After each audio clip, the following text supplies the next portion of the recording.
विश्वोत्पत्त्यादिहेतवे तापत्रय विनाशाय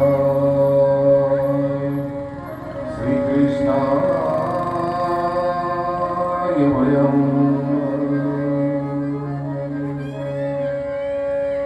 वंशी विभूषितकरानवनीरनाभा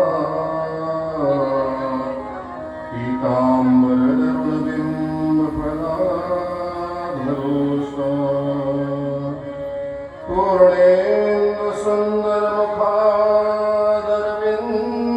पूर्णेन्दुसुन्दरमुखादरविन्दनेत्रा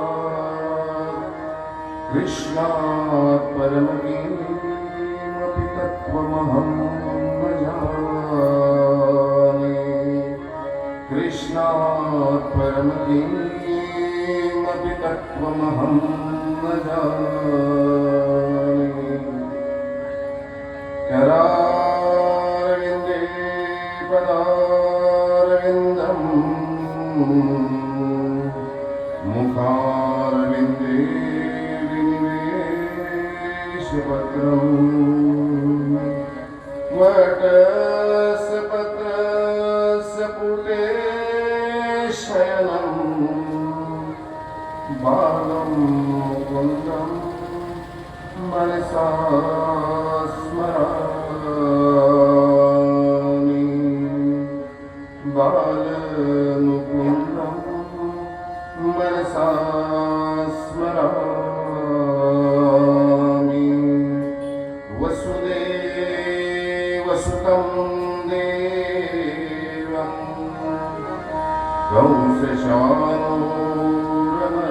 कंसचाणूरमर्दनम् देवकी परमानन्दम्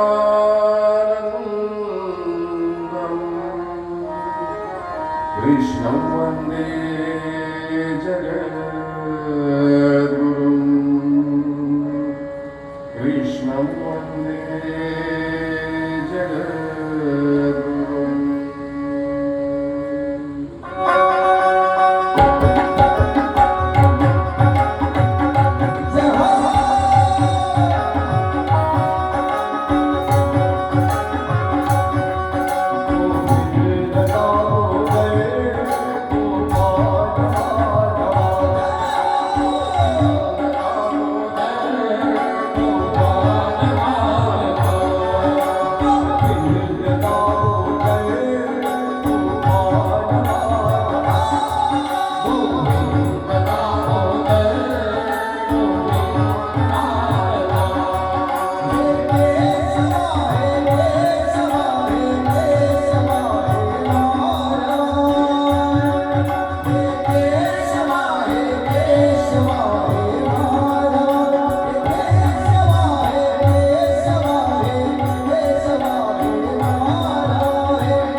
आळेफाटा या पवित्र भूमीमध्ये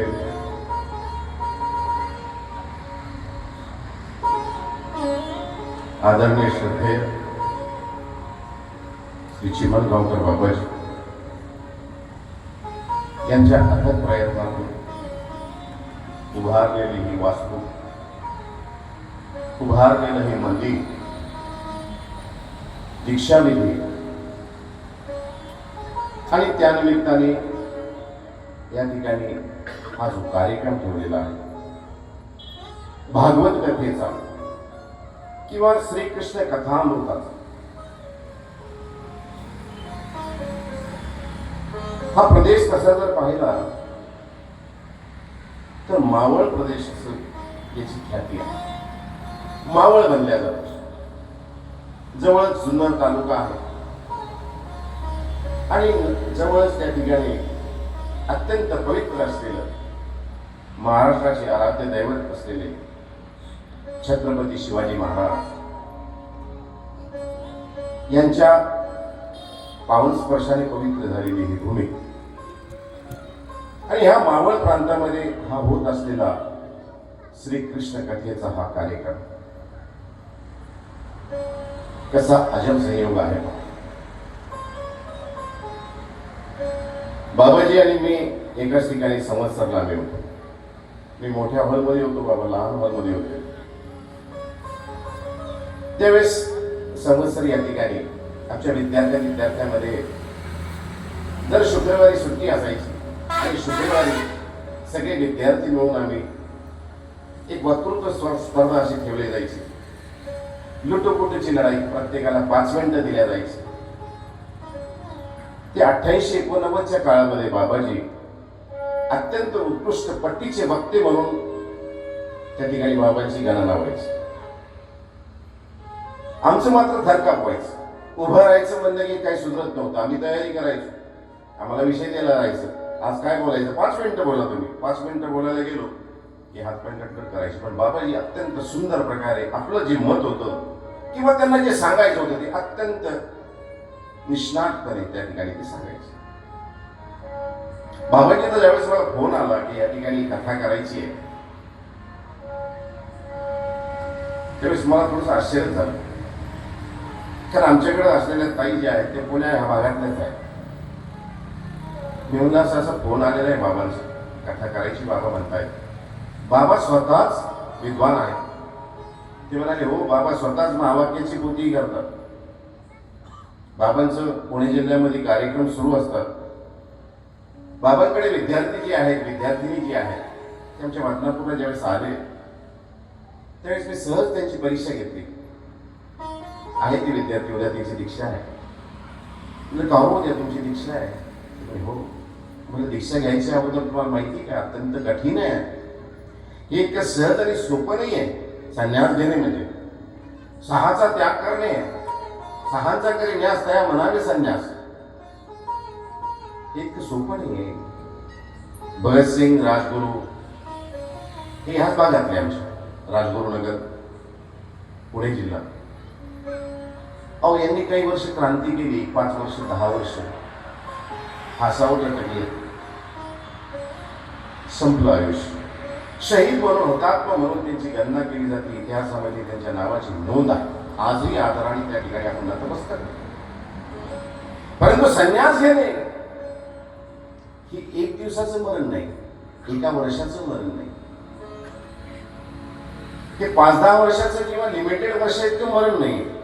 हे दररोजचं मरण असतं. दररोज मारावं लागतं, दररोज मनाला मारावं लागतं, दररोज बुद्धीला मारावं लागतं, दररोज इंद्रियाला मारावं लागतं. आणि त्यावेळेस कुठं आयुष्याच्या शेवटी त्या गोष्टीची फलश्रुती होते. तरी तेव्हा कधी कधी प्रश्न पडतो, मज देव होईल की नाही होईल. सोपं नाही संन्यास घेणं. बाळा, तुम्ही संन्यास घेऊन राहिलेले, अभ्यास तुम्ही बाबांकडेच झालेला आहे. प्रश्न विचारला, पटकन उत्तर दिलं त्या मुलीनं, त्या मुलानं. कौतुक वाटलं, गेलं बाबा छान छान झालास, चारूबारू झालास, बाबांच्या त्या खावलीला उतरलास, बाबांच्या इच्छेला उतरलास. बाबांनी इतके वर्ष घेतलेल्या कष्टाचं सार्थक झालं. ही सार्थकतेची तारीख आता 24 तारीख, ज्या दिवशी मंदिर उद्घाटन आहे, त्या दिवशी ज्या दिवशी संन्यास घेतील. संसारामध्ये एक आई वडील ज्यावेळेस आपल्या मुला आणि मुलीचं लहानाचे मोठे करतात, लहानपणापासून बाळ घडवून दिल्या जातं आणि घडवून म्हणून ज्यावेळेस त्यांना योग्य करतात आणि मुलीचं ज्यावेळेस लग्न होतं, लग्न झाल्यानंतर ज्यावेळेस त्याला वाटी लावल्या जातं, सासूरवाडीकडे जाताना, सासरीकडे जात असताना त्यावेळेस बापाचं हृदय जे असतं ना, अंतःकरणाचं भरून येत असतं.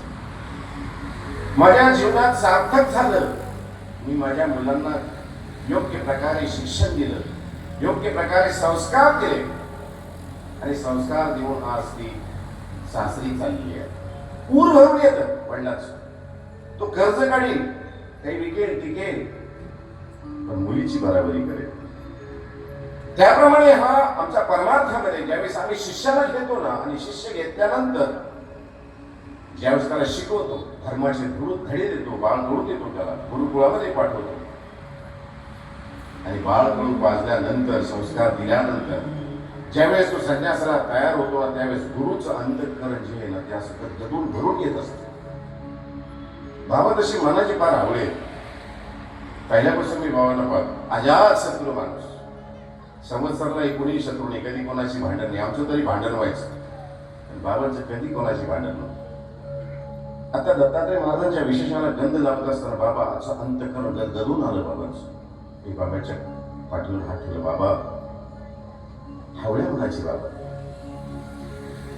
अत्यंत शुद्ध अंतःकरण, कधी कोणाचं वाईट चिंतन केलंच नाही, काही वाईट विचार केलंच नाही. अशा बाबांच्या ह्या आयुष्याची जी फलश्रुती आहे ती आता ह्या 4 दिवसामध्ये घडणार आहे. असो बाबांचं जास्त मी कौतुक करणार आहे, ते कौतुक असंच पात्र आहे. त्यांचं कौतुक करायला माझ्याकडे शब्द अपुरे. आज उशीर झालेला आपल्याला, पण ही उशीर झालेली आजच्या अर्धा तास आपण थोडंसं अर्धा तास वाढूया. कारण खाली बसलेल्या श्रोत्यांची बरीच इच्छा आहे की बाबा काय बोलतात. खाली बसलेली जे आहेत ना, ते माझ्यापेक्षाही विद्वान आहेत, सगळे माझ्यापेक्षाही हुशार आहेत, ते शास्त्री झालेले आहेत. आम्ही शास्त्री नाही, आम्ही नुसतं पुस्तकी वाचलेले. त्यांच्याकडे पदव्या डिग्री आहेत त्यांच्याकडे, आमच्याकडे डिग्री नाही. पण तरी अल्पसा स्वल्पसा हा माझा प्रयत्न आहे. गोपाळ कृष्ण महाराज आहेत कसे हे माझ्या शब्दामध्ये मी सांगण्याचा प्रयत्न करणार आहे. सगळ्यांना माहिती आहे गोपाळ कृष्ण महाराज कसे आहेत. सगळ्यांनी पुस्तकं वाचलेली, ग्रंथ वाचलेले आहेत, सगळ्यांनी सिरियल पाहिलेली आहेत लहानपणापासूनच. आता ह्या ठिकाणी ज्या ठिकाणी आहे शिवनेरी, त्या ठिकाणी जिजामाता शिवाजी महाराजांना लहानपणापासूनच श्रीरामाचे, श्रीकृष्णांचे त्यांना धडे सांगायचे, त्यांना कथा सांगायच्या, गोष्टी सांगायच्या. इतिहासामध्ये आलेले सुवर्णाक्षरात लिहिलेलं आहे. मावळ प्रदेशामध्ये अगोदरपासूनच श्रीकृष्ण महाराज काय आहे सगळ्यांना माहिती आहे. श्रीकृष्ण महाराज आहे तरी कसे? श्रीकृष्ण महाराजांना सांगण्याचा, आता श्रीकृष्ण महाराजांना जवळजवळ 5257 वर्ष झालेली आहेत द्वापरयुग संपून. तरी गोपाळकृष्ण महाराजांच्या अवीत ह्या कथा ज्या आहेत, त्या कथा मात्र वर्षानुवर्षे प्रत्येक ठिकाणी, ह्या ठिकाणी असेल, ह्या ठिकाणी कथा सुरू असेल तर लगेच तुम्ही 25 किलोमीटर 10 किलोमीटर गेले की दुसरी कोणतरी त्या ठिकाणी कथा सांगताय. भागवतच सांगितलं जात आहे, भागवताची कथा होती आहे, इतकी अभीत आहे, किती वेळा जरी ऐकली तरी पुन्हा पुन्हा ऐकावं अशी इच्छा होते, तरी अतृप्तता मनाची राहूनच जाते. इतकी अभीत आहे, इतकी अभंग आहे.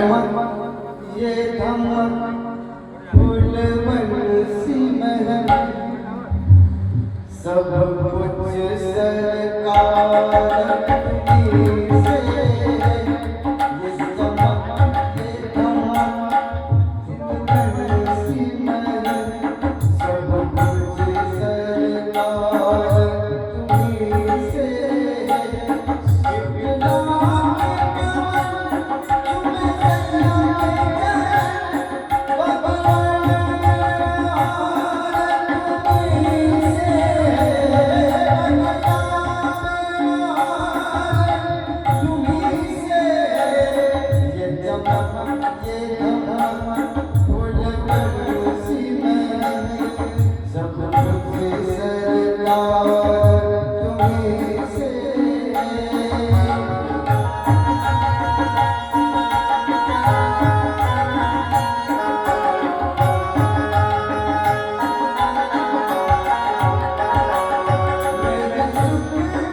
सब कुछ सरकार तुम्ही से.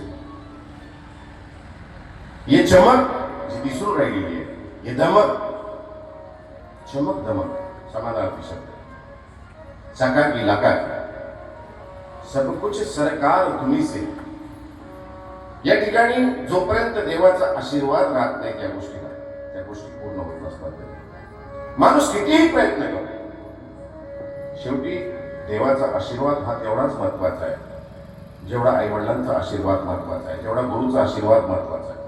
कोणतेही कार्य घडत असताना ह्या सगळ्या गोष्टी, ह्या तिन्हीचा संयोग, आई वडिलांचा, गुरूंचा, आपले प्रयत्न आणि प्रार्थना, ह्या सगळ्यांचा ज्यावेळेस जोड जमत असतो त्यावेळेस कोणतीही घटना घडत असते. भाग्यवंताच्या घरी भजन पूजन, भाग्यवंताच्याच घरी हे सगळं घडत असतं. आज भागवताची कथा या ठिकाणी सुरुवात होते. श्रीकृष्णामृत लीळा या ठिकाणी सांगितले जात आहे. तर भगवद्गीता आणि भागवत काय फरक आहे? गीता ही काय आहे? भागवत म्हणजे गोपाल कृष्ण महाराजांच्या परिवारासह ज्याच्यामध्ये वर्णन केलं गेलेलं आहे त्याला म्हणतात भागवत. आणि भगवत गीता, भगवत म्हणजे भग हा धातू. गोपाल कृष्ण महाराजांनी रणांगणामध्ये, कुरुक्षेत्रामध्ये अर्जुनाला ज्यावेळेस तत्वज्ञान सांगितले गेले त्याला म्हणतात गीता. गीता म्हणजे गेय, काव्य रूपाने त्या ठिकाणी सांगितले गेले की हे गीता. आणि भागवत, तर भागवताची जी सुरुवात झालेली आहे, भागवत कुठून झालेली आहे, भागवत धर्म कसा आलेला आहे. तर भागवत धर्म किंवा भागवतामध्ये पाहिलं किंवा द्वापर युगामध्ये जर आपण पाहिलं या सगळ्या गोष्टी गेला तर त्या युगामध्ये कृष्ण एक नव्हे, कृष्ण दोन नव्हे, कृष्ण तीन झालेले आहेत. तुम्ही म्हणता हे तीन कृष्ण आम्हाला माहित नाही. भागवत ग्रंथाचे ग्रंथकार जे आहेत, जे सुनंदा आणि पाराशर ऋषी यांची मुलं होते. रंगाने सावळे होते, ते कृष्णवर्णीय होते, म्हणून त्यांचं नाव कृष्ण ठेवलं गेलं. एका द्वीपवर त्यांचा जन्म झाला म्हणून द्वैपायन, कृष्ण द्वैपायन त्यांना असं म्हटलं जातं. एकी वाजता असं म्हटलं जातं की त्यांनी जन्म झाल्यानंतर एका द्वीपवर बसून बराच कालावधीपर्यंत तपश्चर्या केली, म्हणून त्या तपश्चर्याने त्यांचं अंग काळं पडलं, म्हणून त्यांना कृष्ण द्वैपायन असं म्हटलं जातं. जे भागवत ग्रंथाचे, भागवत धर्माचे संस्थापक सुरुवात ज्यांनी केली आहे भागवत धर्माची, ती म्हणजे कोण? कृष्ण द्वैपायन कोणाला म्हणलं जातं? ती म्हणलं जातं व्यासाला.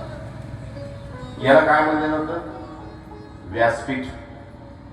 व्यास म्हणजे ज्ञान विद्वत्ता. एक ते झालेले त्यांचंही नाव कृष्ण होतं. दुसरे कृष्ण झाले होते जे महाभारत नाट्याचे किंवा महाभारताचे महानायक ज्यांना म्हटले जातात, ज्यांना युगपुरुष म्हणलं जातं. पुरुषोत्तम नव्हे, युगपुरुष. त्या युगामध्ये त्यांच्यासारखा कोणी झालाच नाही, त्याला म्हणतात युगपुरुष. पुरुषोत्तम म्हणजे उत्तम जो आहे त्याला पुरुषोत्तम.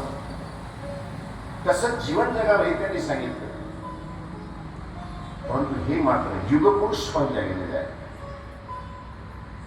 ते महानायक, महाभारताचे महानायक, ज्यांनी गोपाळ कृष्ण महाराज ज्यांना म्हणलं जातं, ज्यांना माखनचोर म्हणलं जातं, ज्यांना वासुदेव म्हणलं जातं. कोणाला कोणी गिरधरी गोपाळ म्हणतं, कोणी कोणत्या बिहारी म्हणतं, त्यांना कोणी मधुसूदन म्हणतं.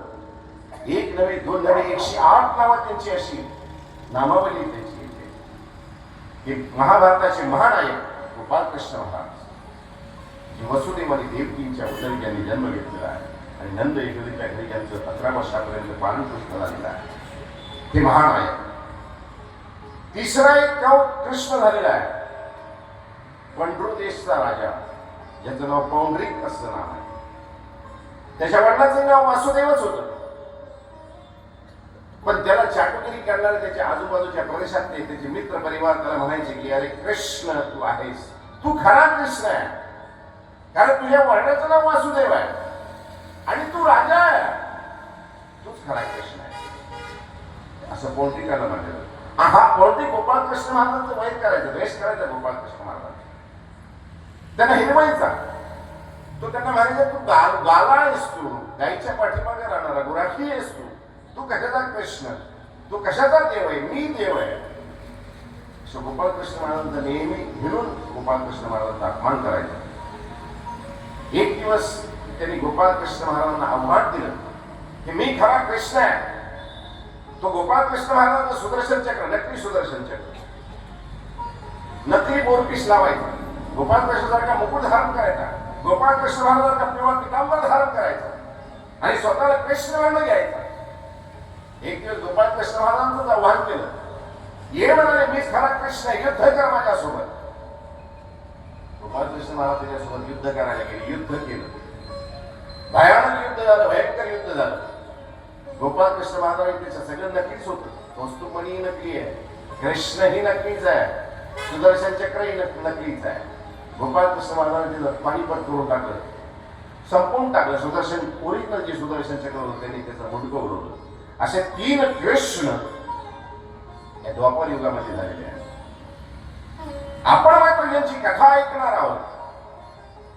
पूर्ण परब्रह्म परमात्मा गोपाल कृष्ण महाराज, जे वसुदेव आणि देवकींच्या उदरी यांचा जन्म झालेला आहे आणि नंद यशोदेच्या घरी यांचं पालनपोषण झालेलं आहे. जे उज्जैनच्या सातीपण ऋषींजवळ अध्यात्यास केलेला आहे, कंसाचं मध्ये केलेला आहे. गीता, भगवद्गीता, तत्वज्ञान आजही त्या भगवद्गीतेवर हात ठेवून न्यायालयामध्ये त्याच्यावर शपथ घेतली जाते. का दुसरे ग्रंथ नाहीत का? दुसरे ग्रंथ नाहीत त्याच्यावर हात ठेवून? मी गीतेवर हात ठेवून शपथ खातो मी जे बोलेन ते खरं बोलेन. गीताच का घेतल्या गेलेली आहे? चक्रधर स्वामींनी आमच्या फार थोड्या शब्दामध्ये फार मर्म सांगितलेला आहे. बाई, गीता श्रीकृष्णोक्ती एल अवघी व्यासोक्ती.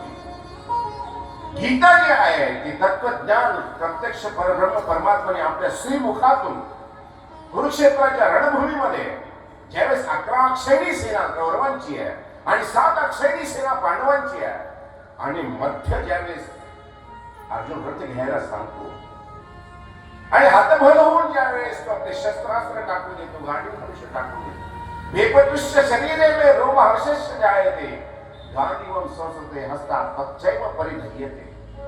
असं म्हणून ज्यावेळेस गोपाळकृष्ण महाराजांना सांगतो त्यावेळेस गोपाळकृष्ण महाराज 700 श्लोकाची भगवद्गीता त्याला तत्वज्ञान त्या ठिकाणी सांगतात. अर्जुन विषाद असेल, सांख्य योग असेल, कर्मयोग असेल, कर्मसन्यास योग असेल, आत्मसंयम योग असेल, भक्ती योग असेल, विभूती योग असेल, संन्यास योग असेल, असे 11 अध्याय त्या ठिकाणी सांगितले गेलेले. 45 मिनिटांमध्ये सांगितले गेले गीता. जे सांगणारे जे आहेत ते पूर्ण परब्रह्म परमात्मा गोपाळकृष्ण महाराज त्यांच्या लीलांचं वर्णन आपण ह्या ठिकाणी ऐकणार आहोत. पण याला श्रीकृष्ण लीलामृत म्हटल्या गेलेलं आहे. भागवत मध्ये भागवत हे व्यासांची आहे. व्यासांनी याची रचना केलेली आहे. महाभारत लिहिलं गेलं 8000 श्लोकांचं, पुन्हा त्याच्यामध्ये वाढलं, पुन्हा 18000 श्लोकांचं झालं, पुन्हा त्याच्यामध्ये वाढलं, पुन्हा वाढतरी गेली. 1,00,000 श्लोकांचं महाभारत ग्रंथ लिहिल्या गेलं. त्यामध्ये सगळं झालंय. पूर्वजांपासून शेवटच्या कौरवांच्या पांडवांच्या शेवटपर्यंत वंशावळ सगळी त्याच्यामध्ये परिवारासह त्याच्यामध्ये वर्णन आलेलं आहे. त्याला भागवत ग्रंथ म्हणता गेलेला आहे. आता भागवत सांगायचं काय? भागवतची सुरुवात होती कुठून? महाभारताचं युद्ध संपलेलं आहे. 7 अहोरात्र या ठिकाणी पांडव थांबलेले आहेत. आपला जो पुढचा वंशज आहे त्या वंशजाला सांगण्यासाठी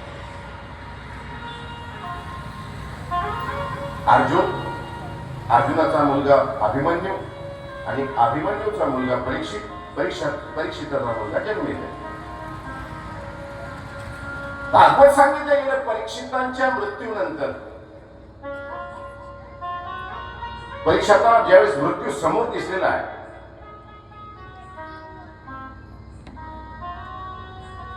परीक्षितांनी एक दिवस व्यास सभेमध्ये प्रगत सभा भरलेली आहे हस्तिनापुराची, आणि अशा भरलेल्या सभेमध्ये व्यास त्या ठिकाणी येत आहे. आणि आल्यानंतर व्यासांना त्या परीक्षितांनी प्रश्न केलेला आहे. म्हणाले, महर्षी, तुम्ही एवढे त्रिकाळदर्शी, तुम्ही एवढे विद्वान, तुम्ही संजयला दिव्य दृष्टी दिलेली आहे, तुम्हाला सगळं कळत होतं, सगळं मला माहिती आहे. माझे पूर्वज माझे वंशज जे होते, ज्यांना आपण पांडव म्हणतो, त्यामध्ये धर्मराज, धर्माची मूर्ती, असत्य कधी बोललेच नाही, एकदाच असत्य बोलले. भीम, 9 हत्तीचं बळ त्यांच्यामध्ये होतं, जेवढे ताकदवान ते होते. अर्जुन त्यांच्यासारखा धनुधर या भूतलावर कोणी नव्हता. नकुल आणि सहदेव, नकुलासारखे सौंदर्य पूर्ण पृथ्वीवर कोणाचं नव्हतं, आणि सहदेवासारखे विद्वान कोणी नव्हता. नकुल ज्यावेळेस शृंगार करायला बसायचं म्हणाले, 6 महिने शृंगार करत होता, इतका तो सुंदर होता. सहदेव इतका विद्वान होता की सहदेवाला सगळं माहिती होतं काय घडणार आहे. पण सहदेवाला पंडुराजांनी शपथ घातलेली होती की तू बोलायचं नाही, नुसतं पाहायचं. आणि गोपाळकृष्ण महाराजांना हेही माहिती होतं की दूध क्रीडा होणार आहे, द्रौपदीचं वस्त्राहरण होणार आहे, भरसभेमध्ये ओढली जाणार आहे, महाभारताचं युद्ध घडणार आहे, सगळं त्याला माहिती होतं सहदेवाला. पण तरी तो गप्प राहिलेला आहे. ती कथाही तुम्हाला ज्यावेळेस पुढे येईल त्यावेळेस पुढे याच्यामध्ये सांगू की त्याला असं काय होतं की त्याला सगळं कळत होतं. एवढी सगळी वंशावळ परीक्षित राजा ज्यावेळेस व्यासाला विचारतो, त्यासारखी एवढी विद्वान आमचे पांडवासारखी आमचे वंशज इतके विद्वान हुशार, त्यांच्यासारख्या भूतलावर कोणीच नव्हतं. माझे वडील अभिमन्यू किती शूर होते महाराज. महाभारताच्या प्रसंगामध्ये ज्यावेळेस त्यांचं चक्रव्यूहची, अभिमन्यू चक्रव्यूह में फंस गया है तू चक्रव्यूहची गोष्ट ज्यावेळेस देखते, तर अभिमन्यूच्या पराक्रमाची गाथा सांगितल्या जाते. शौर्य गाथा ज्यावेळेस आपण ऐकतो ना की तो 16 वर्षाचा असलेला अभिमन्यू कसा पराक्रमी होता. 8 महारथी अतिरथी मिळून त्याला त्याचं वध करतात. एवढे माझे पूर्वज पराक्रमी होते, हुशार होते, विद्वान होते, मग एवढं असताना सुद्धा त्यांना कसं कळलं नाही होय की असं प्रसंग येतील, असं महाभारत युक्त होईल, पृथ्वी अक्षरशः एक क्षत्रिय होईल, हे त्यांना कसं कळलं नाही. व्यासाने सांगितलं, पहा राजे, जे घडणार असतं ते घडत असत, त्याला कोणी थांबू शकत नाही. ते म्हणाले, असं कसं थांबू शकत नाही. त्रिकाळ ज्ञानी तुम्ही, त्रिकाळदर्शी तुम्ही होते, तुम्ही सांगू शकले असते ना. आता अर्जुनाचा हा पौत्र व्यास अगोदर, अर्जुनाच्या अगोदर कितीतरी काय सांगणार ते एवढ्याशा लहान मुलाला. ते म्हणाले, एक तुला गोष्ट सांग, पाय म्हणाल्या, काही दिवसानंतर तुझ्याकडे घोडे विकणारा येईल, त्याच्याकडे बरेच काठीवाडी घोडे असतील, पण तू घोडा विकत घेऊ नको. आता राजा घोडा विकत घेणार नाही असं तर होणार नाही. ते म्हणाले, जर घेतलं तरी काळा घोडा घेऊ नको. ते म्हणाले, नाही घेणार, घोडाच घेणार नाही तर काळ्याची काय प्रश्न आहे. ते म्हणाले, अजून एक लक्षात घे, घोडा घेतला तर उत्तर दिशेकडे कधी जाऊ नको. ते म्हणाले, नाही जाणार. उत्तर दिशेकडे गेला तर जंगलात कधी जाऊ नको. ते नाही, जाणारच नाही, मी घोड्यावर बसणारच नाही. तर आता उत्तर दिशा आणि जंगलचा काय प्रश्न आला. जंगलामध्ये काही भेटलं तर त्याला घरी आणू नको. ते म्हणाले, नाही आणणार, जाणारच नाही तर आणायचं कुठं. व्यास एवढं सांगून निघून गेले. हो न हार सो कभी न चुकती चाहे लाख करो, धर्म की गति न्यारी बुद्धि क्या करेंगी बिचारी. बरेच वर्ष निघून गेले. एक दिवस खरोखर त्या परीक्षितांच्या दरबारामध्ये एक आरबी घोडे विकणारा माणूस आला. घोड्यांची अशी फौज घेऊन आला. आता हे बरेच वर्ष ते नियम पाळलेलं होतं.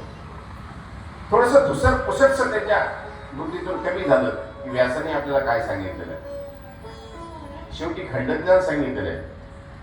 सामान्य ज्ञान, खंडज्ञान, विज्ञान, विशेष ज्ञान, अखंड ज्ञान. ज्ञानाचे प्रकार आमच्या चक्रधर स्वामींनी फार छोट्या शब्दामध्ये सांगितले आहे. पूर्ण सृष्टीचं ज्ञान सांगून दिलेलं चक्र. सामान्य ज्ञान पशुक्रियाचं, खंड ज्ञान माणसाचं, सामान्य ज्ञान, खंड ज्ञान, विज्ञान, आना ते आन दाखली, विशेष ज्ञान, अखंड ज्ञान. थोडीशी पुसरशी धुसरशी त्याला ती आठवण विस्मृती पडली. अरबी एक माणूस त्या ठिकाणी घोडे घेऊन आला. सेनापती आला. राजे, हा सुंदर सुंदर उंच काठेवाडी घोडे आणले म्हणाले त्यांनी. ते म्हणाले आपल्याला घोडे घ्यायचे. ती म्हणे घेऊ नका, पण चाला पाहत घरी. त्यांनी सांगितल्यानंतर राजा आपल्या सिंहासनावर उठला आणि घोडे पाहण्यासाठी गेला. घोडे पाहायला गेल्यानंतर राजाने घोडे पाहिले. एकापेक्षा एक सुंदर घोडे होते. प्रत्येक घोड्याजवळ राजा जायचा. मनामध्ये असं वाटायचं प्रत्येक घोडा घ्यावा, पण पुन्हा त्याला अडवायचं की नाही, व्यासाने नाही सांगितलेलं आहे. आता विकणारा जो आहे विक्रेता आपलं माल विकण्यासाठीच येत असतो. तो त्यांनी सांगितलं, राजे नुसतं पाहून काय फायदा, एक घोडा तुम्ही नुसतं चक्कर मारून या, घेऊ नका. मग राजाने घोडे पाहता पाहता नेमकं एक काळा घोडा होता. त्या काळ्या घोड्याजवळच गेले आणि त्या काळ्या घोड्यावरच बसले. ते म्हणजे याच्यावर चक्कर मारून जवळजवळ आपल्या किल्ल्यावरतीच फक्त चक्कर मारतो म्हणाले. ठीक आहे म्हणाले राजे. आता व्यासाने काय सांगितलं होतं, घोडा विकत घेऊ नका, घेतलं तर काळं घेऊ नका, घेतलं तर त्याच्यावर बसू नका. आता तिन्ही गोष्टी त्यांनी घेतल्या. काळा घोडाही आला, सवारी झाली आणि त्याच्यावर आता थोडस चक्कर मारायचं म्हणून निघाली. राजाने जशी आपली टांग टाकली त्याच्या पाठीवर, खोगिरीवर जशी टांग टाकली, घोडा जोरात किंचाळला.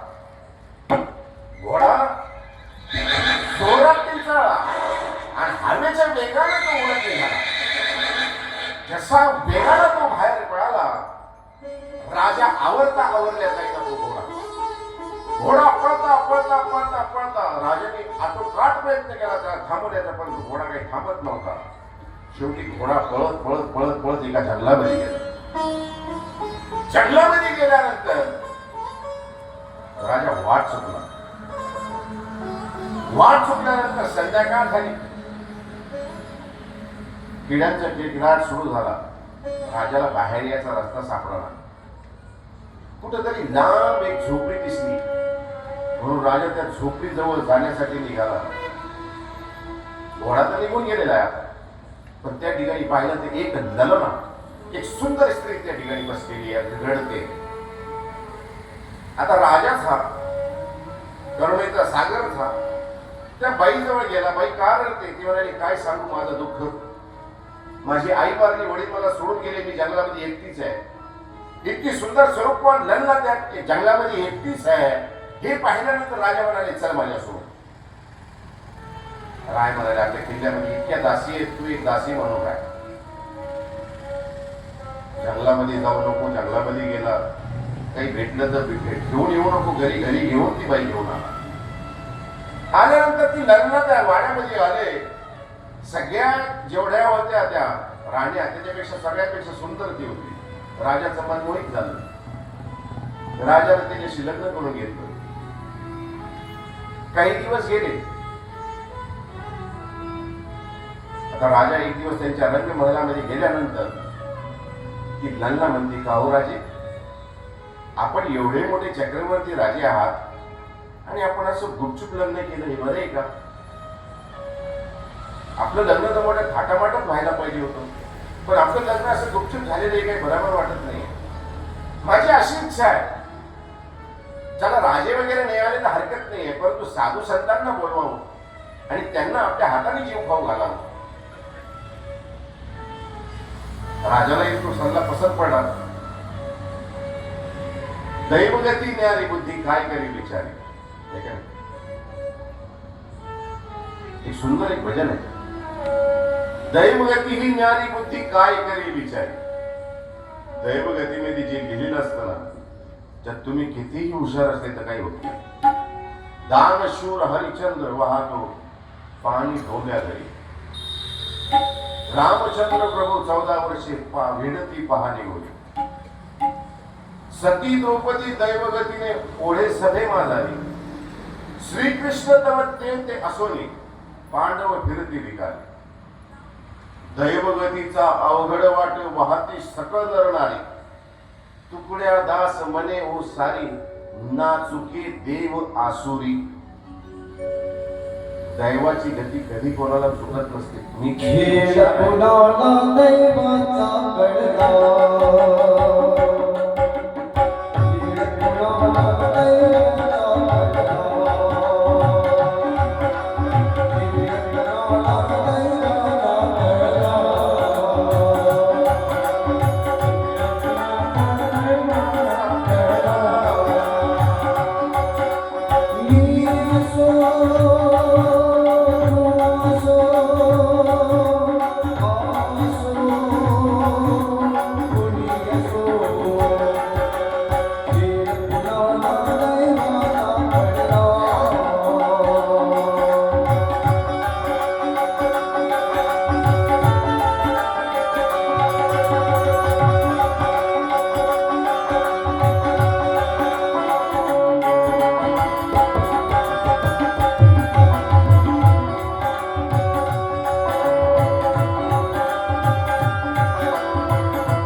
बोलवले गेले, सगळ्यांचा सत्कार झाला, सगळ्यांना बसवलं.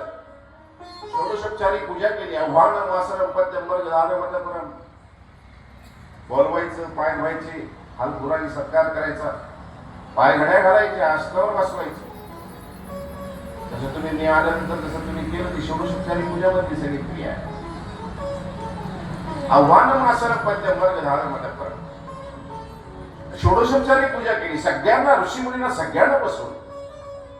त्या काही तरुणी होते, काही वयस्कर होते, काही तपस्वी होते, काही महातपस्वी होते, ऋषी महर्षी ब्रह्मर्षी सगळेच त्या ठिकाणी हजर होते. आता राजाच्या घरचं आमंत्रण आहे, दंडात्मकही होईल आणि राजाच्या घरी जायला प्रत्येक जण उत्सुकच आहे. सगळे ऋषी आले त्या ठिकाणी. ती लग्न ती महाराणी स्वतः आणि परीक्षित राजा स्वतः हातामध्ये त्यांनी बास्ते घेतलेले आहेत, भांडे घेतलेले आहेत, वाढपीचं सामान घेतलेलं आहे आणि स्वतः वाढतायत. वाढता वाढता पदर सरकला थोडासा. ऋषींनी पाहावं न पाहावं, पाहून न पाहिल्यासारखं झालं. पण ती नजर त्या लग्नाची आणि त्या ऋषींची झाली. लग्नाने लगेच खाली भांड ठेवलं आणि राजाने म्हणजे राजे की तुम्ही बोलवलेले ऋषी काही बराबर नाही म्हणाले, यांची नजर काही बराबर नाही. आपल्या धर्मपत्नीवर महाराणीवर कोणी नजर टाकलेली. राजाला राग आला. राजाने खडखड तलवार काढली आणि मारायला त्या ऋषींच्यावर तलवार उगारली. तेवढ्यात त्या ठिकाणी महर्षी व्यास आले. थांब म्हणाले राजे. महाराजे काय चाललंय म्हणाले. ऋषीवर तू शस्त्र उगारलेस. अरे ज्या ऋषीमुनींची त्या पूर्वजांनी पूजा केलेली आहे त्या ऋषीमुनीवर तू शस्त्र उगारतोस. अरे हे हिंदू संस्कृती नव्हे, हे आपले संस्कार नव्हे. काय करतोयस तू. भानावर आल्यानंतर सांगितलं की हो, खतातलं खडग खाली पडलं. काय झालं होतं मला. याच म्हणाले मी तुला अगोदर सांगितलं होतं, जे घडणार आहे ते घडतच. कोई लाख करे चतुराई, कर्म का लेख मिटे नारे भाई. भाग्य के आगे चलना किसी का न पाया, कोई ना पाया. चाहे वो राजा चाहे भिकारी, सभी ने ठोकर यहाँ खाई रे. सगळ्यांनी या ठिकाणी दैव पुढे कोणाचं काही चाललेलं आहे का. कोणाचंच काही चाललेलं नाही. खडग शस्त्र हातात खाली पडलं. खडग खाली पडलं. यासाठी सांगितलं हे तुझ्यासोबत जे झालं ना, हेच तुझ्या पूर्वजांसोबत झालेलं आहे. एक धर्माचा प्रतीक होता, धर्मराज होता तो युधिष्ठिर. एक बाहुबली होता. न हत्तींचं बळ त्या ठिकाणी होतं. भीम होता. अर्जुनासारखं धुरंधर कोणी नव्हतं. धनुर्धरही कोणी नव्हतं. नकुल सहदेवासारखे कोणीच विद्वानही नव्हतं आणि सुंदरही नव्हतं. एवढं असून सुद्धा त्यात विशेष म्हणजे गोपाळ कृष्ण महाराज स्वतः प्रत्यक्ष त्या ठिकाणी असताना सुद्धा भिकारी सारखं वनात फिरावं लागलेलं आहे. महाभारताचा प्रसंग ओढवलेला आहे. जंगलामध्ये राहावं लागलेलं आहे. का घडलं. सगळी दैवगती आहे. जगी जीवनाचे सार घ्यावे जाणूनी सत्वर.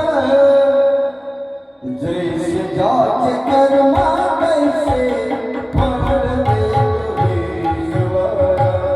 जैसे जाचे कर्मा तैसे फळ देतो ईश्वर.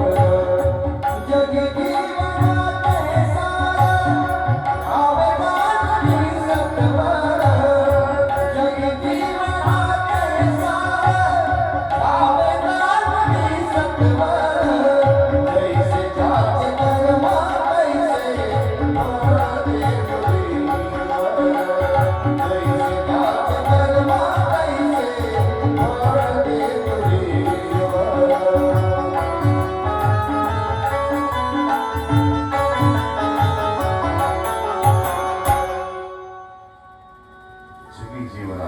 जीवनाचा सार हेच आहे. जे जोडलेलं आहे तेच होणार. जे पेरलेलं आहे तेच उगणार. हातातलं शस्त्र खडग खाली पडलेलं आहे. हेच झालेलं आहे म्हणाले तुझ्या पूर्वजांसोबत. म्हणून महाभारताचं युद्ध घडलेलं आहे. 11 अक्षयणी सेना ठार झालेली आहे. तिथली 7 अक्षयणी सेना किती ठार झालेली आहे. महाभारताच्या प्रसंगामध्ये किती लोक मेले तुम्हाला माहिती. आपण आपला इतिहास जाणून घेत नाही किंवा जाणून घ्यायला पाहिजे. 1 अब्ज 70 कोटी 67 लाख 50,000 एवढे सैनिक मारले गेले त्या महाभारताच्या प्रसंगामध्ये. आज 300 सैनिक मेले. 300-500 माणसं मेले. 1000 माणसं मेले. 2000 माणसं मेले. मुंबईचा बॉम्बस्फोट झाला तर 229 का 30 माणसं मेले. तर आपण आजपर्यंत त्या गोष्टीची आठवण करतो की बॉम्बस्फोट झाला होता आणि त्या ठिकाणी इतके लोक मेले होते. महाभारताच्या युद्धामध्ये 1 अब्ज 70 कोटी 67 लाख 50,000 सैनिक मेले.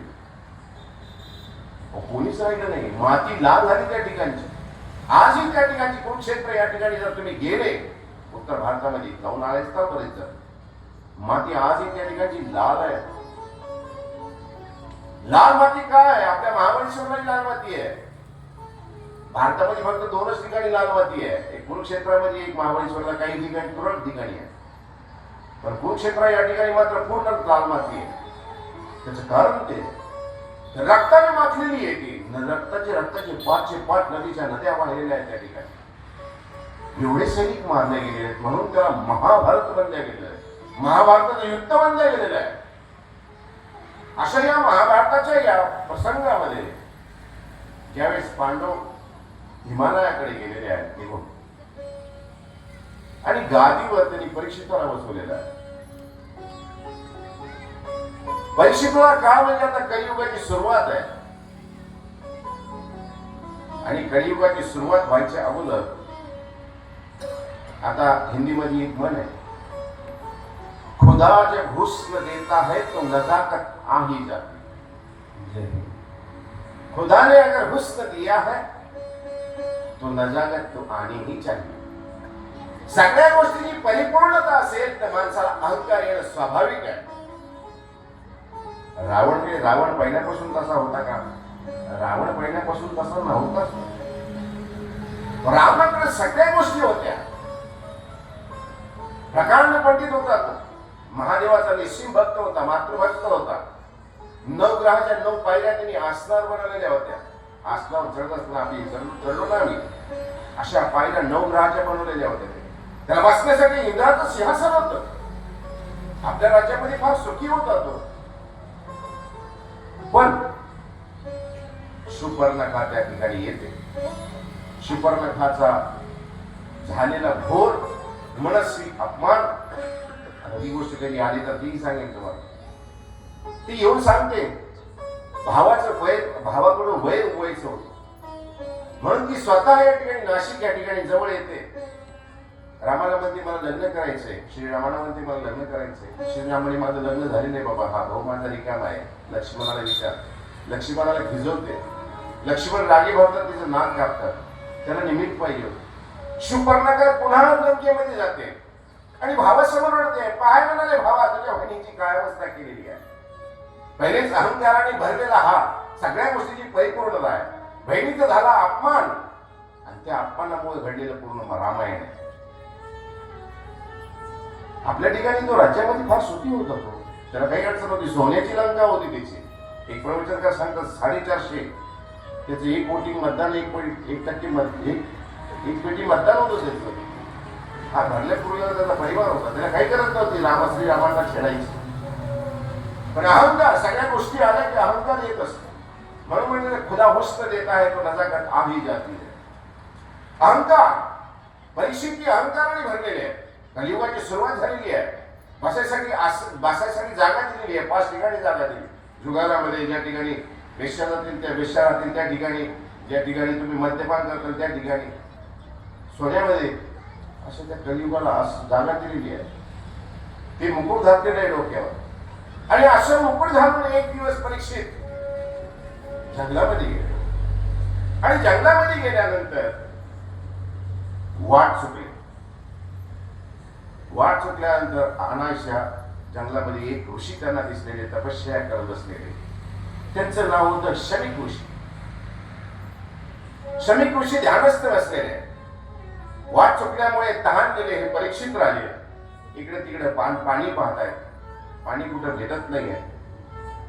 म्हणून त्या ठिकाणी एक ऋषी बसलेले. त्या ऋषींजवळ जातात आणि त्या ऋषींना हाक मारतात. ओ ऋषीवर, मी ह्या राज्याचा राजा, महापराक्रमी, महावीर परीक्षित आहे. मला पिण्यासाठी पाणी हवं आहे. क्षणिक ऋषी मात्र ध्यानस्थ बसलेले आहे. डोळे उघडायला तयार नाही, पाहायला तयार नाही. डोक्यावर करी बसलेला आहे, अहंकाराने भरलेला आहे. आणि ज्यावेळेस त्यांनी हे आपलं शब्द ऐकत नाहीये म्हणल्यावर त्यांना अत्यंत संताप झालेला आहे परीक्षितांचा. त्यांनी जवळ एक साप पडलेला होता. ते साप उचलला त्यांच्या गळ्यामध्ये टाकलं. तरी ऋषी ध्यानस्थच बसलेले आहे. ध्यानस्थ बसलेले ऋषी तपश्चर्येमध्ये लीन आहे. तरी हलत नाही, साप टाकल्यावर बी हलत नाही. रागे रागे त्या ठिकाणाहून तो परीक्षित राजा निघून गेलेला. थोड्या वेळाने त्या शबीक ऋषींचा मुलगा, ज्याचं नाव शृंगी होत. शृंगी नाव ठेवायचं कारण बी आहे. शृंगी म्हणजे शिंग, त्यांच्या डोक्यावर असं शिंग होते. असे दोन आलेले. एक ऋष्यशृंग ऋषी आहे. ऋष्यशृंग स्त्री पुरुष याचा विभाग ही नाही. त्याच्याकडे स्वामी सूत्रपाठात सांगितलेला संवत्सरची लीळा. आणि हे शृंग ऋषी, त्यांचा मुलगा तो शबीक ऋषींचा त्या ठिकाणी येतो. आपल्या वडिलांचा झालेला अपमान तो पाहतो. गळ्यामध्ये साप टाकलेला आहे. वडिलांची तंद्री भांगल्यानंतर, समाधी भांगल्यानंतर वडिलांना विचारतो, हे कोणी केलेलं आहे? कोणी केला असा अपमान तुमचा? ऋषी म्हणाले, मला तर काही माहित नाही, मी ध्यानस्थ होतो, पण कोणतरी मला पाणी मागत होतं. मी त्याला प्रश्नाला काही उत्तर दिलं नाही, म्हणून त्यांनी माझ्या गळ्यात साप टाकलेला. संतापलेला तो शृंगी ऋषी त्या ठिकाणी मागचा पुढचा विचार न करता, त्याला माहितच नाही, कारण त्यांनाही माहित नव्हते की राजा आले होते. परीक्षित होता, त्यांनाही माहित नाही. ते सगळे कोणतरी आला होता. हे म्हणजे जो कोणी माझ्या वडिलांचा अपमान केलेला आहे त्याला हात सर, त्याला 7 दिवसामध्ये डसेल आणि तो मृत्यूला पावेल. ही वार्ता ज्यावेळेस परीक्षितांना कळली, ऋषींचा शाप आहे. साधू संतांची थोडी कधी करू नये, साधू संतांच्या वाटी जाऊ नये. साधू संतांची श्रद्धेने, प्रेमाने, जवळतेने जवळच राहावं. दोन हाताचं अंतर ठेवूनच राहावं. साधूंचं मोठं विचित्र काम असतं. साधू जर प्रसन्न झाले तर आयुष्याचं कल्याण आहे, आणि साधू जर बिघडला संसाराचा बिघाडा करून टाकते. म्हणून साधू लोकांपासून थोडंसं दोन अंतरच ठेवावं. अग्नीचा संबंध तोपर्यंत करावा जाऊ तो वातस्पेष्मामध्ये चक्रधर स्वामी सूत्र आहे. अग्नीचा संबंध कसं 2 हात लांबूनच करावा लागतंय. जास्त आगीजवळ जाऊ नये. आगीजवळ गेल्यानंतर काय होतं, एकदा हातपाय जाळून टाकेल, तर भस्म करून टाकेल. हे आपल्यावर डिपेंड आहे. साधूंचा श्राप आहे. ज्यावेळेस परीक्षितांना कळलं की 7 दिवसामध्ये आपला मृत्यू आहे, वाणी तरी ही जी वाणी झालेली आहे, शाप जो दिलेला आहे तो सत्य होणार आहे, त्याला दुमत नाही. मग दुमत नाही म्हणल्यानंतर ती आता पळतच पुन्हा तिथून आपल्या राजदरबारातून निघाले आणि व्यास ऋषीच्या शरण गेलेले आहेत. आणि व्यास ऋषींना सांगितले की ऋषीवर, माझ्याकडून कळत न कळत असं पाप घडलेलं आहे. एक ऋषींच्या गळ्यामध्ये मी मेलेला साप टाकलेला आहे आणि त्यांच्या मुलाने मला शाप दिलेला आहे की 7 दिवसामध्ये माझा मृत्यू होईल. मी मृत्यूला घाबरत नाही हो, परंतु सर्पदोषाने माझा मृत्यू होईल. मृत्यू कधी कोणाला कळतो का? जन्माची तारीख तरी, जन्माची वेळ तरी आपल्याला कळते. जन्म कधी होणार, 9 महिने 9 दिवसानंतर होणार, इतक्या वाजता होणार हेही आपल्याला माहित नसतं. पण आता कळायला लागलेलं आहे. सिझरिंग केले जाते आणि सिझरिंग करून बरोबर त्या टायमाला सांगितलं जातं डॉक्टरला की डॉक्टर ह्या टायमाला आम्हाला मुलगा झाला पाहिजे, ह्या नक्षत्रामध्ये झाला पाहिजे, ह्या वेळेमध्ये झाला पाहिजे. म्हणजे आता या ठिकाणी जन्माची वेळ कळायला लागलेली आहे, पण मरणाची वेळ कधी कळत नाही. मग कोणी असो, मग साधा गृहस्थी असो की साधू संत असो की ऋषी महर्षी तपस्वी असो, कधीच कोणाला कळालं नाही. फक्त एवढं आहे, आयुष्यभर आपण जे जगलेलो आहे ते मृत्यू किती आपल्याला, मृत्यूच्या शेवटी आपल्याला कोणताही त्रास होऊ नये एवढी मात्र देवाला विनंती करावी की देवा, अंतकाल जब आएगा तुम सामने हो, कोई रोग ना सतावे, यम दृश्य ना दिखावे. एवढं मात्र करावं, एवढं मात्र करावं. आणि असं ज्यावेळेस त्यांना कळलेलं आहे आणि कळल्यानंतर व्यासांजवळ जातात. व्यास सांगतात, बाबा दिलेला शाप हा खरा होणार आहे, त्याच्यासाठी एकच उपाय आहे. या जीवनातून जर मुक्ती हवी असेल तर तुला गोपाल कृष्ण महाराजांचं जे चरित्र आहे, बाळ लीला जे आहे, जन्मापासून कंसवधापर्यंत 7 दिवसामध्ये मी तुला तेवढं सांगू शकतो. आणि ते जर ऐकलं तर तुला या आवागमनातून, संस्कृती बंधनापासून तुझी मुक्तता होईल, एवढं मी सांगू शकतो. मग हे जे सांगितलं गेलेलं आहे, हे जे 7 दिवसामध्ये भागवत सांगितलं गेलेलं आहे, गोपाळ कृष्ण महाराजांच्या संपूर्ण परिवारासह त्यांना त्या ठिकाणी सांगितले गेलेले आहे. त्यालाच म्हटलेलं आहे भागवत. आणि त्याचीच ही सुरुवात आहे की आजचा विषय ग्रंथ महिमेचा आहे. ग्रंथाची महिमा काय आहे? आता विषय इथून सुरू होतो. ग्रंथाची महिमा काय आहे? ग्रंथ ऐकल्यानंतर काय होतं? जसं परीक्षित राजा 7 दिवसामध्ये ग्रंथाचं श्रवण केल्यानंतर लिहा ऐकल्यानंतर त्याचा मृत्यूपासून भय निघून गेलेला आहे. मृत्यू म्हणावं कशाला? मृत्यू आहे तरी काय? श्री चक्रधर स्वामींच्या सूत्रपाठ या महाग्रंथामध्ये थोडक्यामध्ये सांगितलेलं आहे. समान वायुशी लिंग देहाची उत्क्रमण याते मृत्यू होईल. शरीरावी दशेंद्रिय दशवायू आहे. त्याच्यामध्ये प्राण व्यान अपान समान उदान नाग कूर्म क्लिकरी देवदत्त आणि धनंजय हे दशवायू आहे. त्याच्यात समान वायूच्या योगाने लिंग देहाचे उत्क्रमण जीवात्म्याचं पुतटून काढणे ह्या शरीरातून याचे मृत्यू बोलली. याला मृत्यू असं म्हटलं गेलेलं आहे. आणि हे मृत्यू आणि मोक्ष हे दोन वेगवेगळ्या गोष्टी आहेत. एका शरीरामध्ये दोन्ही गोष्टी घडतात. माणसांचं मोह जिवंत आहे आणि श्वास बंद झाला त्याला मृत्यू म्हणतात. माणसांचे श्वास सुरू आहे पण त्याचा मोह निघून गेलेला आहे याला मोक्ष म्हणतात. आणि ही कथा आपल्याला मोहबंधनातून मुक्त करते. याच्यातून आपल्याला जिवंतपणे मोक्ष देते. जिवंतपणे मोक्ष आपल्याला कसं जगता येईल? मग मोह आणि प्रेम याच्यामध्ये काय अंतर आहे? प्रेमाची उत्तरावस्था मोह आहे ना. आज मुलांचं माझ्या मुलामध्ये माझं प्रेम आहे. मुलांचं प्रेम आपल्या आई वडिलांचं प्रेम मुलामध्ये असतोच. मग धृतराष्ट्राचं सुद्धा दुर्योधनामध्ये प्रेमच होतं ना का मोह होता? आपण काय वाचतो पेपर मध्ये, काय वाचतो किंवा काय सांगतो आपण? धृतराष्ट्राचा मोह हा त्याच्या पूर्ण कुळाला घेऊन उडालेला आहे. धृतराष्ट्राचं जर प्रेम असतं तर महाभारताचा प्रसंगच घडला नसता आणि दुर्योधन इतका नीच कोटीला गेलाच नसता. इतक्या पराकोटीला त्यांनी गेलेच नसते सगळे काम. म्हणून मोह ज्यावेळी संपून जातो, मोहक्षय झालेला आहे म्हणजे मुक्त झालेला सगळ्या गोष्टी. एखादा मोबाईल तुमच्या जवळ आहे आणि या मोबाईल मध्ये ज्यावेळेस तुम्ही रिचार्ज आहे त्यावेळेस तुम्ही त्याला पाहता, त्याला चार्जिंग करता, त्याला जतन करून ठेवता. काही वेळानंतर त्याचं मोबाईलचं रिचार्ज संपून जातं, त्याची चार्जिंग संपून जाते. तुम्हाला त्या गोष्टीचं काही वाटत नाही. मात्र कधी कधी असं होतं की 1 मिनिट जरी नेट बंद पडला तरी आपल्याला विसरल्यासारखं होतं.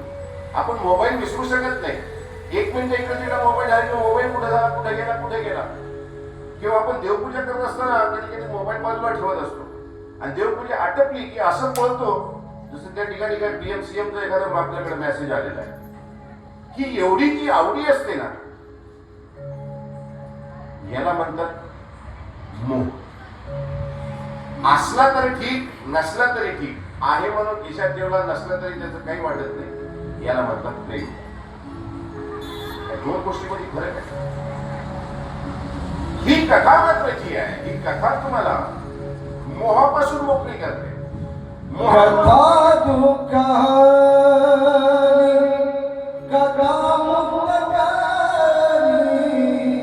कथा दुःखारी कथा मुक्तकारी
सुरुवात जी होते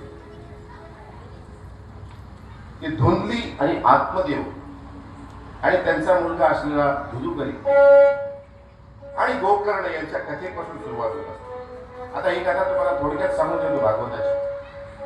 आत्मदेव अत्यंत सात्विक आणि शुद्ध अंतःकरणाची माणूस, ब्राह्मण आहे. त्यांची पत्नी आहे धुंदली, अत्यंत व्यसनी आहे, कजाक आहे. संसारामध्ये चांगली पत्नी भेटायला सुद्धा नशीबच लागतं. सगळ्यांना चांगली पत्नी भेटेल असं कधी होत नाही. बहुतेक भांडुकळीच राहील, लक्ष देणार नाही, दुसरीकडेच लक्ष राहील. कधी कधी आम्ही ते फेसबुकवर वगैरे पाहत असतो. बाई स्वयंपाक करते, मोबाईल मध्ये पाहते, बाळ रडतंय, बाळाला दूधची बाटली द्यायची तर बाई उचलते त्याला कचऱ्याच्या पेटीत टाकते. असे बरेच प्रसंग आता आपल्याला बरेच नानाविध त्या मोबाईल मध्ये पाहायला भेटत असतात. स्त्री चांगली भेटणं ही फार भाग्याची गोष्ट आहे. आणि एक लक्षात ठेवा, ज्याची पत्नी चांगली ना त्याचा संसार चांगला. ज्याची पत्नी अशी कजाट असली, अशी भानबुगडी असली, जीव घेणारी असली, त्याला जीवनपणी या ठिकाणी त्या माणसाला नरक असते. त्याला नरक दुसरीकडे जायची पाहायची काही गरजच नाही, जीवनपणीच नरक येतात. म्हणून एक लक्षात ठेवा, तुम्ही सगळे आमच्या माया बहिणी आहात, आया बहिणी आहात. आपण मानव संप्रदायाचे, आपल्यामध्ये तसं नाही आहे. पण जनरल बाहेर स्पीकर लावलेले, बाहेर लोक ऐकताय, कोण सांगतो? तुम्हाला नाही सांगत. तुम्ही माझ्यापेक्षा विद्वान आहात सगळे, तुम्हाला सगळं माहिती आहे. याची बायको चांगली, त्याचा संसार चांगला. आत्मदेव नावाचे तुंगभद्रेच्या नदीकाठी राहणार आहे. आता ही तुंगभद्राच काय घेतली? इथं तर गोदावरी आहे, गोदावरीच्या ठिकाणी सांगायचं असतं, यमुनेच्या ठिकाणी सांगायचं असतं. तुंगभद्रा का सांगितलं गेली? आता तुंगभद्रा हा जो आहे, या शब्दामध्ये बी फार मोठा भावार्थ आहे. तुंग म्हणजे विशाल, भरपूर, आनंद. भद्र म्हणजे चांगलं करणारी. असे चांगलं करणारी तुंगभद्रा नदीच्या काठी आत्मदेव नावाचे एक ब्राह्मण राहत होते. त्यांची पत्नी होती धुंदली. धुंदलीला एक बहीण होती, ती तिची सवतवी होती. ते त्या ठिकाणी दोघं राहायचे. बरेच दिवस आत्मदेवांना मूलबाळ नव्हतं. प्रत्येकाची ती कोणी साधू संत त्या गावामध्ये आला, त्यांना घरी न्यायची, त्याची भरपूर सेवा करायची. एक दिवस एक संत आले. आता सगळ्या गोष्टीची संपन्नता असताना पण घरामध्ये बाळगत नाही, हे दुःख होत. कारण संस्कृतमध्ये एक श्लोक आहे, आकाशम रवी रत्नानी ग्रहरत्नानी बालक सैन्यांचे गजरत्नानी समारत्नानी पंडिता. घर करोडो रुपयाचं आहे, पण घरामध्ये जर बालक नसेल तर घर उदास खायला उठत असते. आकाशम रवी रत्नानी, आकाशामध्ये रत्न जे आहे ते सूर्य आहे. रवी म्हणजे सूर्य. ग्रहरत्नानी बालक आहे, ग्रहाचं रत्न जे आहे बालक आहे, ती साठत असतं, लवडत असतं, भिंतीवर लिहित असतं, त्रासदायक असतं. आईला भरपूर त्रास देतं, वडिलांनाही त्रास देतं, पण तरी घरामध्ये बालक असल्याशिवाय घराला शोभा नसते. हे सांसारिक लोकांसाठी आहे. आकाशम रवी रत्नानी ग्रहरत्नानी बालक सैन्यांचे गज रत्नानी. सैन्यामध्ये गज जे आहे, हत्ती, काही करत नाही. ते अंबारीमध्ये बसलेला एक माणूस हातामध्ये असं बाण घेतलेलं असतं, पण सैन्याची शोभा असते. ती पायदळ असेल, अश्वदळ असतील, घोडदळ असतील, रथावर चालणारे असतील, पण गजावर बसणारे सुद्धा त्या ठिकाणी अंबारीमध्ये बसलेले, ही फक्त शोभा आहे, करत काही नाही, त्याच्याकडून म्हणतही नाही कोणी. सैन्यांच्या वेगळ्या रत्नानी आणि सभारत्नानी पंडिता. या सभेमध्ये सगळे तुमच्यासारखे असे विद्वान बसलेले आहेत. त्या ठिकाणी आमच्यासारखे एखादा येडा जरी बसला तर काय फरक पडतो? एवढ्या मोठ्या सगळ्या विद्वानांच्या सभेमध्ये एक माणूस पाहतो. सभारत्नानी पंडिता. आत्मदेवांच्या घरामध्ये सगळ्या गोष्टींची संपन्नता होती, सगळं काही भरपूर होतं. एक सोडून 2 पत्न्या होत्या, पण घरामध्ये मूल बाळ नव्हतं, म्हणून दुखी राहायचे. आता शेजारी पाजारी कसे असतात विचित्र. काय गं बाई, तुझ्या घरामध्ये किती आहे, तुमच्याकडे किती सोन्याची दागिने, हे कधी विचारणार? हे नंतर विचारते. हो बाई, लग्न झालं, काही पाळणा पिळणा काही हलतं काय, हिरवायचे. बाई प्रसून गेली, आत्मदेव प्रसून गेले. लोक ते आत्मदेवालाही नाव ठेवायचे. बाईला तर काही फरक पडत नव्हता. बाई आय्याशी करणारी होती, मस्त आरामशीर खाणे पिणे, मस्तपैकी राहणे, छानपैकी छान शौकत मध्ये राहणे, त्यांना काही गरज नव्हती. पण आत्मदेवांचं मन मात्र जळायचं की आपल्याला देवाने असं का केलं. आपण एवढे सात्विकतेने राहतो, आपण सज्जनतेने राहतो, साधू संतांची सेवा करतो, धार्मिक आहोत, मग देवाने असं का केलं आपल्यासोबत. एक दिवस एक ऋषी आले त्यांच्याकडे, त्यांची सेवा केली. ऋषीने जाताना त्यांना फळ दिलं एक प्रसन्न होऊन की हे घ्या फळ, हे तुमच्या पत्नीला खाऊ घाला. आत्मदेवाने ते फळ घेतलं आणि आपल्या बायको जवळ आले, धुदली जवळ, आणि तिला म्हणले हे बाई, हे ऋषींची सेवा केली, त्यांनी आपल्याला फळ दिलेलं आहे, फळ खाय, आपल्याला मुलगा होईल. धुंदली म्हणाली असे बाबा लोकांच्या फळ दिल्यानं कुठं पोरग होत असतं का. मग एवढं विज्ञान वगैरे हे काय, असं कुठं फळ काही होत नसतं. ती म्हणाली बरं, म्हणून त्यांनी घेतलं. आतमध्ये म्हणाले खाऊन टाक, काय फरक पडते, झालं तर ठीक, नाही झालं तर जाऊ दे, काय फरक पडणार. धुंदलीने ती घेतलं. घरामध्ये गाय होती, त्या गायीला नेऊन खाऊ घातली.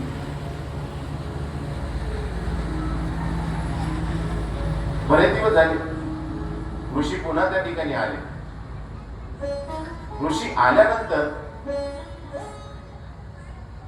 त्यांनी विचारलं, का हो ऋषी, बाबा हे का हो आत्मदेव, आम्ही तुम्हाला फळ दिलं होतं, काही दिसत नाही, चिल्ला पिल्ला तुमचं कुठे आहे. ते म्हणाले मी पत्नीला दिलं होतं. पत्नीला विचारलं, बाई तुला फळ दिलं होतं कुठे आहे. ते म्हणाले ती फळ मी गायला खाऊ घातलं. जाऊन पाहिलं गायीच्या पोटी, त्या ठिकाणी तो बाळ होता. काही दिवसानंतर ते बाळाची गायची हे झाली, तर त्याच्यातून जो मुलगा झाला तो गोकर्ण. मुलासारखा मुलगा, पण गायीसारखे त्याचे कान होते, म्हणून त्याला गोकर्ण असं नाव पडलं. तेव्हा कुठे त्याला विश्वास बसला की या ऋषींच्या फळाने सुद्धा त्या गायीला मूल झालं. मग ते ऋषींचे पुन्हा त्या आत्मदेवाने पाय धरले. ऋषीवर जाऊ द्या म्हणाली, ही अशी कजाक भांडकुदळी बायको माझी, क्षमा करा तिला, पुन्हा काहीतरी अशी आमच्या अनुकंपा करा. ऋषीने पुन्हा फळ दिलं. तुम्ही संत माय बाप, तुम्ही संत माय बाप, तुम्ही संत माय बाप, तुम्ही संत माय बाप, तुम्ही संत माय बाप,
आत्मदेवाने विनंती केली, पुन्हा दुसऱ्यांदा फळ दिला गेला.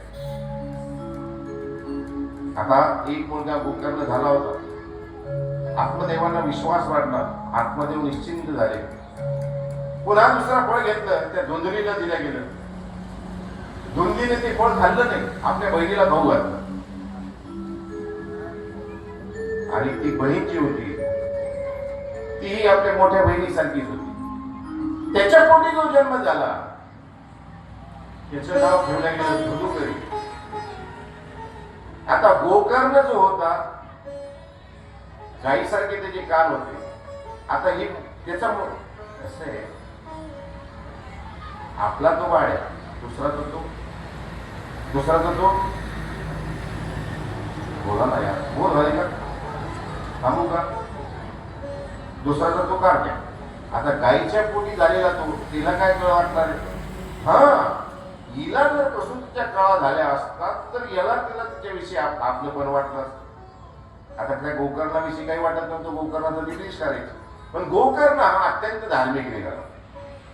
आणि धुंदुकरी हा जो आहे, आता हा बहिणीचा मुलगा होता, त्याच्यामुळे तिला फार त्याचं कौतुक वाटायचं.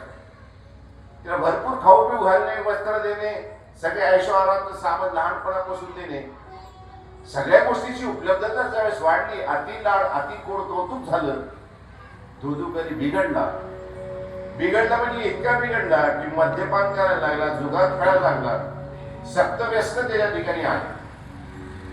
देव धर्म सगळं काही विसरला. आत्मदेवाने प्रत्यक्ष डोळ्यांनी पाहिलं. आपल्या सात्विक असलेल्या मुलाचा द्वेष केला जातं. आपला मुलगा आपल्यापासून दूर, त्याला त्यांनी करून टाकलं, त्याला विद्याभ्यासासाठी ठेवलं. धुंदुकरीचे हे चाळे पाहिले. आत्मदेवाला ते पाहुल्या नाही गेलं. आत्मदेवाने आपल्या देहाचा त्याग केला. आता हा धुंदुकरी आता पूर्ण घराचा मालकच झाला, कारण हा शिकण्यासाठी होता गोकर्ण. सगळ्या गोष्टी ज्या ठिकाणी सुरुवात अगदी वरांगणाकडे जाणं, वरांगणा घरी आणणं, ऐश आराम करणं, एक सोडून 4 महिला जुगाराचे डावच घरामध्ये बसायला लागलेले. सगळी प्रॉपर्टी होती नव्हती, सगळ्या गोष्टीला चुना लावला. पैसा होता तर सगळ्या गोष्टी होत्या. गुळ होतं तोपर्यंत मुगळे होते. गुळ संपला, मुगळे पळाले. मित्र कोणी ओळखीना, महिला कोणी येत होत्या बाहेरच्या, त्या येणं बंद झाल्या. हा दारूच्या आहारी इतका गेला की भीक मागायची पाळी आली. दारू पिऊन पिऊन सगळ्या शरीराचा सत्यानाश झाला. कधी देव नाही, धर्म नाही, साधू नाही, संत नाही, काही नाही. याला आपल्या शुद्ध मराठी भाषेमध्ये आपण म्हणतो उसाच्या पोटी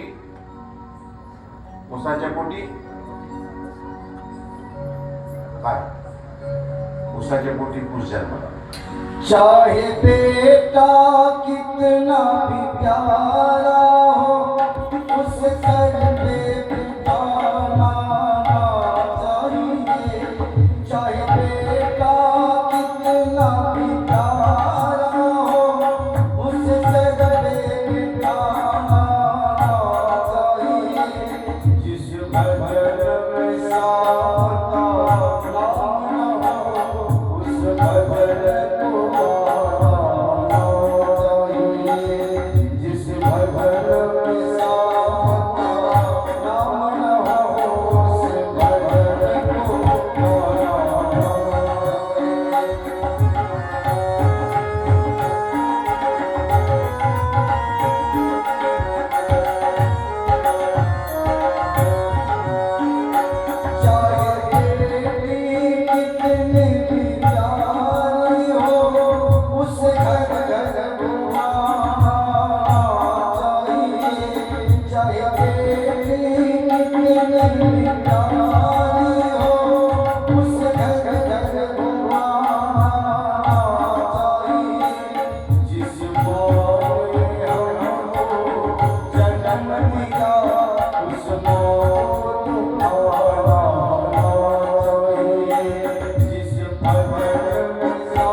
हा इतिहास आहे. कथा म्हणजे कथिलेल्या, वार्ता म्हणजे वर्तलेल्या. ही कथा नाही, हा इतिहास आहे. इतिहास, इति म्हणजे असे, हास म्हणजे घडले. ही सत्य घटना आहे. दुधुकरीची गोकर्णाची ही सत्य घटना आहे. आता यांनी जे भजन म्हणलेलं आहे, सुंदर भजन आहे. काय सुरुवातीला कळवा, जिस भजन में श्याम का नाम जिस ना घर हो, में श्याम का नाम ना हो, उस भजन को गाना ना चाहिए. जिस घर में श्याम का नाम ना हो, जिस भजन में श्याम का नाम ना हो, उस भजन को ना गाना चाहिए. ज्या गाण्यामध्ये देवाचं नाव नाही, ती काही गाणं आहे का?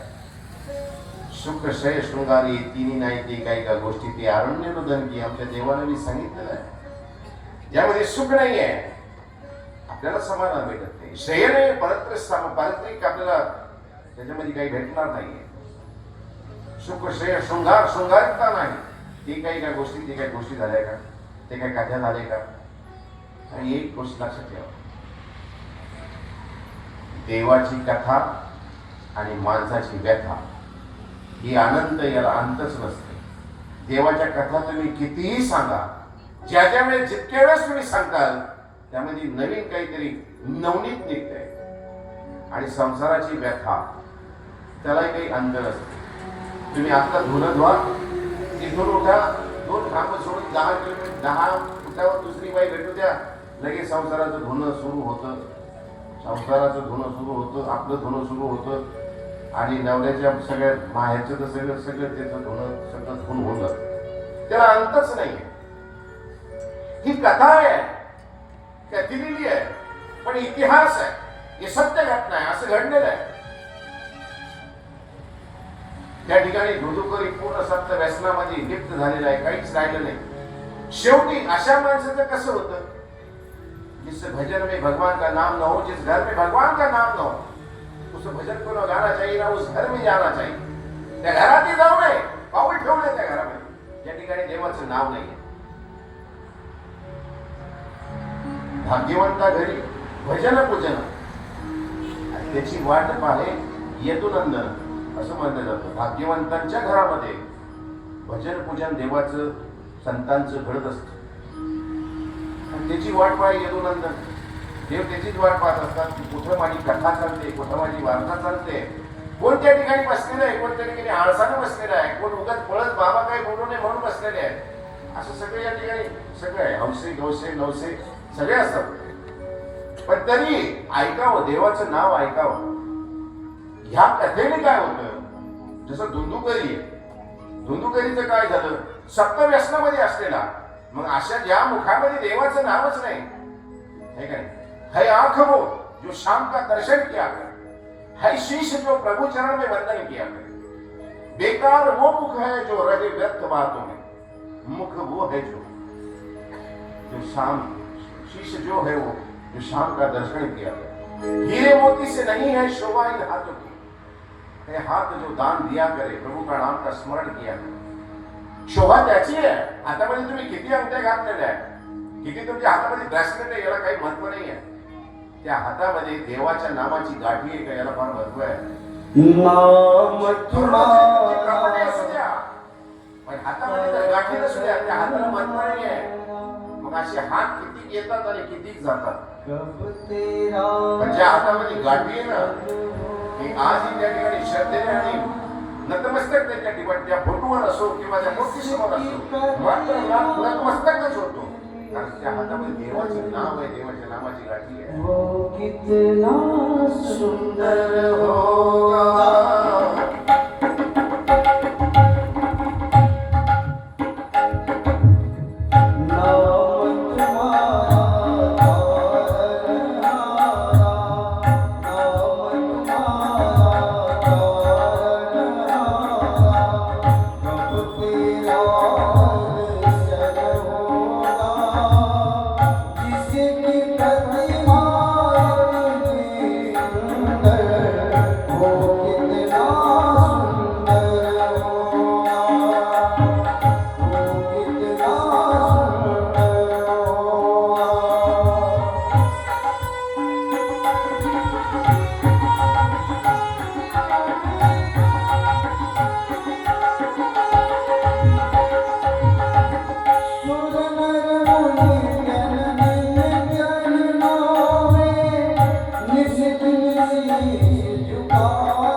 सोनं आहे, किती हिरे मोती आहे, याला काळही महत्व नाही. तुमच्याकडे किती प्रॉपर्टी आहे महत्वाचं नाहीये. एक काळ असतो, एक वेळ असते, एक वय असते. ते वय संपल्यानंतर तुम्हाला हे विचारतील तुमची मुलं काय करतात. त्यावेळेस तुमचा किती व्यवसाय चाललेला आहे, तुम्ही किती पैसे कमवतात, तुमच्याकडे आवक किती हे विचारले जात नाही. तुमची मुलं काय करतात. एक वय असते. आणि वय झाल्यानंतर प्रत्येक पालकांना हे बाहेरची माणसं, आमच्यासारखी माणसं विचारतात का मुलं काय करतात तुमची. एक सावकार होता, अत्यंत धार्मिक होता. कोणी संत आले की त्यांची सेवा करायची. संतांनी घरी यायची, संतांची सेवा करायची. एक दिवस एक संत आला, पैसा भरपूर होता, 5 गावामध्ये सावकारी होती, 4 मुलं होते, सर्वांग सुंदर होतं, बायको सुंदर होती, घर मोठं गट होतं, सगळ्या गोष्टी होत्या. संत त्या ठिकाणी आले, संतांची सेवा केली, पण सावकार होते, मोठी माणसं होती, काम होतं म्हणून निघून गेले. घरामध्ये पत्नीने त्यांना बसवलं, आदर आणि सत्कार केला, जीव भाऊ घातलं. संतांनी लावा जावा पाहिला आणि आता सावकार बाहेर गेल्यामुळं ताट वाढायला आलेली ती सावकारी बाई त्यांना विचारलं, का बाई तुमचे पतिदेव काय करतात. ते म्हणाले, बाबा छोटं मोठं काम आहे म्हणाले आमचं. आता नव्या परके माणसाला तरी काय सांगणार, छोटं मोठं काम आहे म्हणाला, काम आहे म्हणाले. आता छोटं मोठं काम असणाऱ्या माणसाकडे एवढा लावा जमा नौकर चाकर एवढं नसतं तर संतांनी ओळखलं. सगळ्या गोष्टी काही सांगत नसतात, संतांनी ओळखलं. चला ठीक. तुम्हाला मुलं किती आहे. ते मुलं मला 4 आहे. ते म्हणे काय करतात. ते म्हणे वडिलांच्या कामामध्ये हात पटवतात, त्यांना मदत करतात. तुमच्याकडे पैसा किती आहे बाई. ती म्हणाली, बाबा काय सांगावं तुम्हाला, इतका पैसा आहे आमच्याकडं. आमची 4 मुलाचे 8 हात आणि माझ्या नवऱ्याचे 2 हात, 10 हात मोजले तरी आमचा पैसा जमणार नाही, इतका पैसा आमच्याजवळ. संतांनी त्यांच्याकडे पाहिलं, जेवणाचं ताट होतं, जेवण केलं. आता उठायला लागले, तेवढ्यात सावकार आले. सावकार आल्यानंतर सावकारने हात जोडले, पाय वगैरे पडले. प्रभूवर जेवले का म्हणाले, तृप्तीपर्यंत झालं ना जेवण, म्हणाले झालं. चला म्हणाले, तुम्हाला जायचं असं मी तुम्हाला सोडून देतो. म्हणून सावकार समोर पुढे निघाले. त्यांच्या मागे संतांची भोंगली वगैरे हातामध्ये कमंडलू सावकारने घेतलं. दरवाजाच्या बाहेर निघाले तर संत पुढे चालायला लागले. आता त्यांना काय माहिती, घरापर्यंत ते सावकार पुढे होते, त्याच्यानंतर संत पुढे झाले, सावकार मागे. भोंगली खांद्यावर सावकारांच्या हातामध्ये कमंडलू आहे, संत पुढे चालतायत.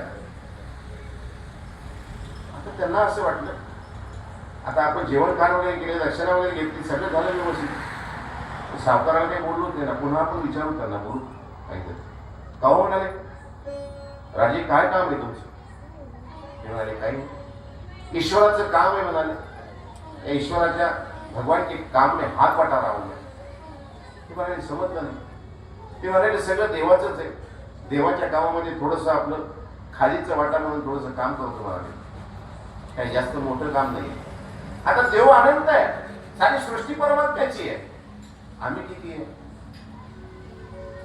एखादा पूर्ण विश्वाचा असा जर ती गोलक पाहिलं आपण, पृथ्वी जर पाहिली, पृथ्वीमध्ये जर तुम्ही विचार करायला लागले की भारत कुठे आहे, तर एवढ्या मोठ्या पृथ्वीमध्ये भारत किती आहे, एवढूसा आहे की नाही. भारताचा फोटो किती, एवढ्या मोठ्या पृथ्वीच्या त्या गोलामध्ये एवढूसा.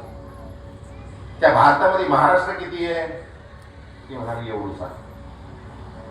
त्याच्यामध्ये आळेफाटा किती आहे, दिसत बी नाही. आणि आळेफाट्याचे तुम्ही सावकार आहे, दाखवा तुमचं अस्तित्व कुठे आहे एवढ्या मोठ्या पृथ्वीमध्ये. मग एवढ्या अनंत सृष्टीचा मालक तो परमात्मा, मग त्याच्या पुढे तो सावकार 5 गावचा काय. ती म्हणाली, देवा काहीच नाही, सारी सृष्टी देवाचीच आहे, फक्त देवाच्या कामात हात मी पटवतोय, देवाला मदत करतोय. कोणाचा खारीचा वाटा आहे, कोणाचा सिंहाचा वाटा आहे, माझा खारीचा वाटा आहे, मी देवाच्या याच्यामध्ये थोडस मदत करतोय देवा. सावकार म्हणजे काय, गरजवंत असतील त्या गरजवंताला मदत करणार. 1 रुपया दिले की 1 वर्षानंतर 1 रुपयाचे 1 रुपये 10 पैसे घेणार, 1 रुपये 25 पैसे घेणार, एवढा. 1 रुपयाचे 5 रुपये 10 रुपये घेऊन त्याचे 20 रुपये करणारा किंवा महिन्याला 20% देणारा तो नव्हे. तो व्यावसायिक आला. देवाच्या कामामध्ये मी त्यांना मदत करणार आहे. साहेब संत म्हणाले, ठीक आहे, किती मुलं आहे तुम्हाला? ते म्हणे, मुलगा मला एकच आहे. संत म्हणाले, बरं एक खोटं बोलते काय आपल्याला सांगतो? बायको म्हणाली 4 मुलं आहे. हा म्हणतो एकच मुलगा आहे. काय प्रॉब्लेम काय? 3 मुलं काय सौदीची आहेत का?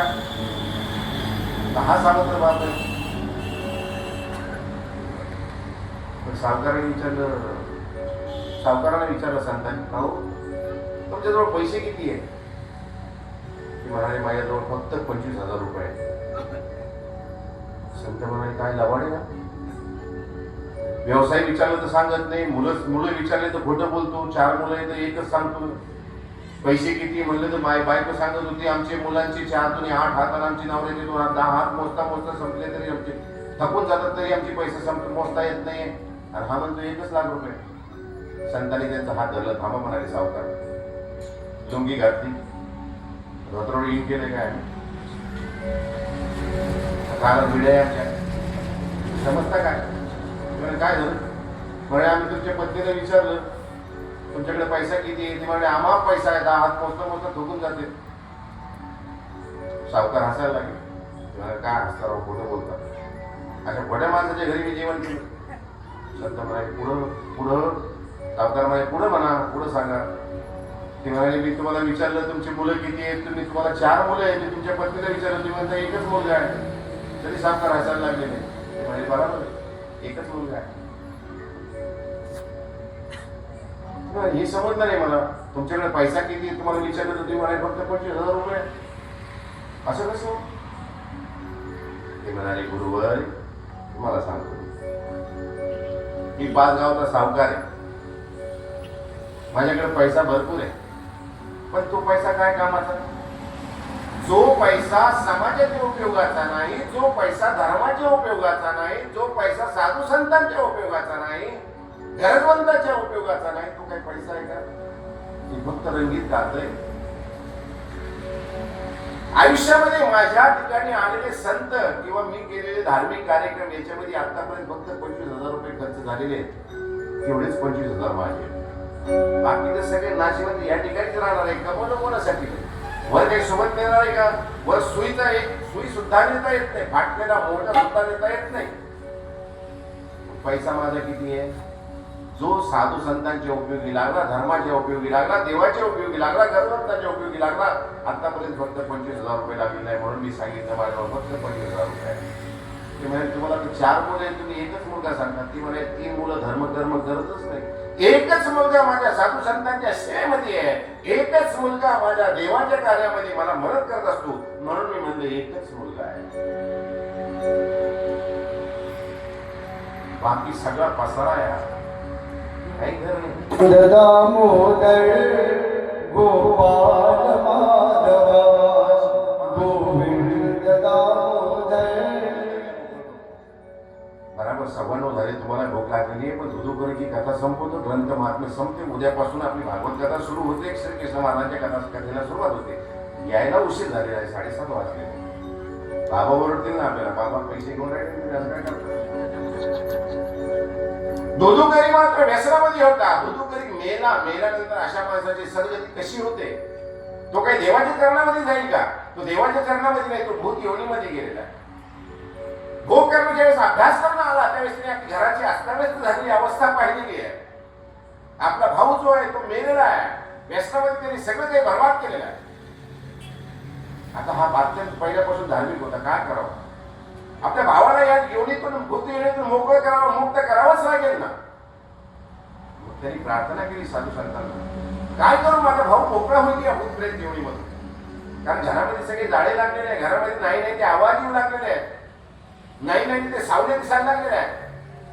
गोकर्ण म्हणाले, माझ्या भावाला याच्यातून मुक्तता पाहिजे ना. म्हणून गोकर्णाने भावाच्या मुक्ततेसाठी भागवत कथा त्या ठिकाणी ठेवली. आता भागवत कथेमध्ये वेगवेगळे प्रकार आहेत. भागवत कथेमध्ये काय करतात, काही ठिकाणी असं बांबू उभं करतात 7 गाठीचं, आणि 7 गाठीचं बांबू लावल्यानंतर त्याची दररोज 1 गाठ फुटते, आणि 1 गाठ फुटली, 7 गाठी फुटल्या की तो 7 याच्यातून तो मोकळा झाला असं म्हणतात. ही 7 बांबूच्या गाठी आहेत. ते बांबूच्या गाठी काही नसतात. 7 आज्ञाचक्र मूलाधारापासून वर शेवटच्या सहस्त्रधारापर्यंत हे 7 चक्र आहेत. आणि हे 7 चक्र म्हणजे काम, क्रोध, लोभ, मद, मोह, मत्सर हे 6 आणि 7वा सहस्त्राधार या ठिकाणी आहे. या ठिकाणी हे फुटलं म्हणजे सगळ्या मोहापासून मुक्ती. आणि ह्या आता माणूस ज्यावेळेस मरतो ना, त्याच्या शरीरातून ज्यावेळेस प्राण काढलं जातं, प्राण काढल्यानंतर आपण ती देह नेऊन त्या स्मशानामध्ये त्याला जाळत असतो. आता मानव संग्रहामध्ये कोण असतं? 4 प्रकारचं आहे. जलाग्नी, जलाग्नी, त्याच्यानंतर वनाग्नी, त्याच्यानंतर भूमिडाग, असे हे प्रकार आहे. ज्यावेळेस अग्निडाग दिला जातं ना, त्यावेळेस अग्निडागाचं असं असतं की जोपर्यंत अग्निडाग दिल्यानंतर फटकन असा आवाज येत नाही तोपर्यंत स्मशानभूमीतून आपण मागं फिरत नाही. असं माहिती आहे का तुम्हाला? आता कसं झालेलं आहे, न गैरोज से हमें फुर्सत, न तुम अपने काम से खाली. चलो जी हो गया मिलना जुलना, न तुम खाली न हम खाली. आता आम्हाला वेळ नाही, ज्याच्या घरी झालेले त्यालाही वेळ नाही. किंवा आपला पटकन पेटून घरी पडायचं, त्याची कामं राहिलेली ती मागं पाहतो. आमच्यासारखी माणसं, अरे बाबा बाबा बाबा सकाळपासून काहीच काम झालं नाही, आंघोळ करायचे, पटकन कामाला लागायचं, म्हणून आम्ही पळत असतो. म्हणून म्हणतात ना गैरोज से हमें फुर्सत, न तुम अपने काम से खाली.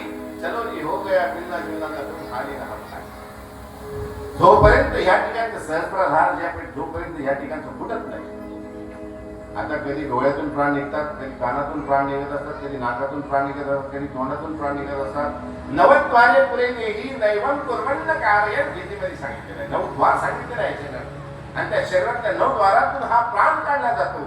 आणि 10वं द्वार जे आहे ते सहस्त्रधार या ठिकाणी. या ठिकाणची गवटी ज्यावेळेस फुटते, फटकन आवाज येतात, त्यावेळेस ते घराची लोक माग पाठ करून फिरत असतात आणि गेले जात असतात. आता तर लोक पेटवलं, थोडंसं पेटल्यासारखं वाटलं की हात जोडले, आपण आला, धन्यवाद. अशा ठिकाणी धन्यवादही बोलायचं नसतं. त्या ठिकाणी हात जोडतात काही लोक माहीतच नाहीये. साधू संतांच्या संगतीत बसलंच नाही, विचारलंच नाही, तो होणारच असं. तसं करू नये. दसव्याच्या कार्यक्रमामध्ये आभार मानत असतात. काही ठिकाणी आता नवीन पद्धतीने आभार, आपण आलात आमच्या यांना मुक्त करण्यासाठी, दशक्रियेसाठी. आता तुम्ही 10व्याला आलात, तुमची फार फार आभार. दसव्याला आभार मानत असते. माहिती असावी लागते ना, माहिती घेत नाही आपण. धुधुकरीला मोकळं करण्यासाठी त्या ठिकाणी कथा केल्या गेलेली आहे. आणि 7 गाठीचं ते बांबू नाही आहे, ते शरीररूपी बांबू आहे. ज्यावेळेस त्याच्या 6 गाठी फुटतात आणि 7वी गाठ सहस्त्रधाराची म्हणजे मोहाची, मोक्षाची, ज्ञानाची, ही ज्यावेळेस त्याची होते, फुटते, त्यावेळेस तो मोकळा होतो. असं हा धुधुकरीसाठी त्याची त्या ठिकाणी भागवत लावल्या गेलं. एक गाठ फुटत गेली.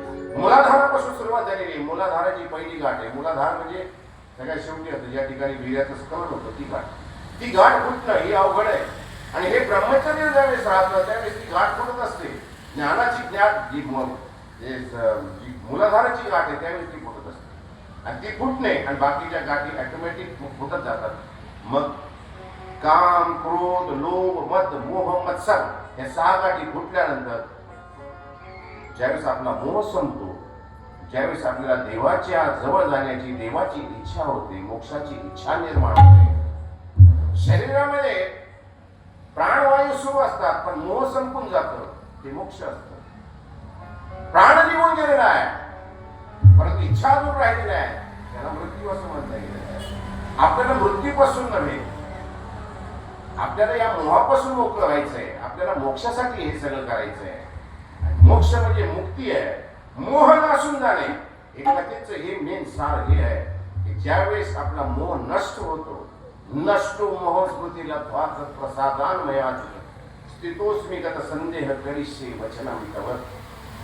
असं भगवद्गीतेने सांगितलेले 700 श्लोक सांगितल्यानंतर तोपर्यंत तदन्य संशयास्य चेतानैव पद्धती सूत्रम ते असं म्हटलेलं आहे. तुझ्याशिवाय माझ्या संशयाची गाठ कोणी सोडू शकत नाही. ज्यावेळेस गाठ सुटली ना, त्यावेळेस अर्जुनाने स्पष्टपणे मान्य केलेलं आहे, नष्टो महस्मृती लब्ध्वा प्रसादान्मयाच्युत. हे अच्युता, तुझ्यामुळे माझ्या मोहाचा मोह माझा मोह नष्ट झालेला आहे. स्थितोस्मी गत संदेह करिष्ये वचनं तव.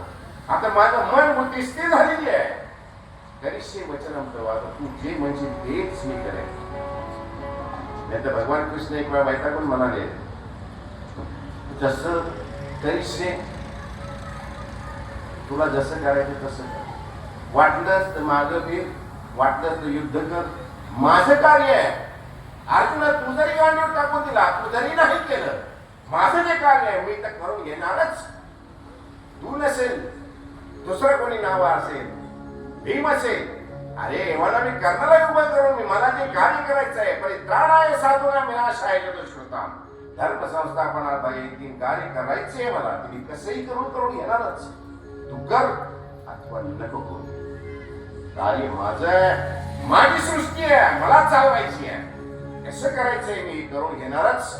म्हणून आपल्याला जर या मोहापासून मुक्त व्हायचं असेल, देवाच्या जवळ जायचं असेल, एकच मंत्र आहे, सगळ्यांनी दोन्ही हाताने टाळी वाजवायची आहे. आता माझाही उत्साह वाढवा. गोविंद दामोदर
एकदा आपण या पूर्ण परब्रह्म परमात्मा युगपुरुष भगवान श्रीकृष्ण महाराजांची आरती करूया, एकदा जय जयकार करूया आणि आजचं हे सत्र या ठिकाणी संपलं असं करूया.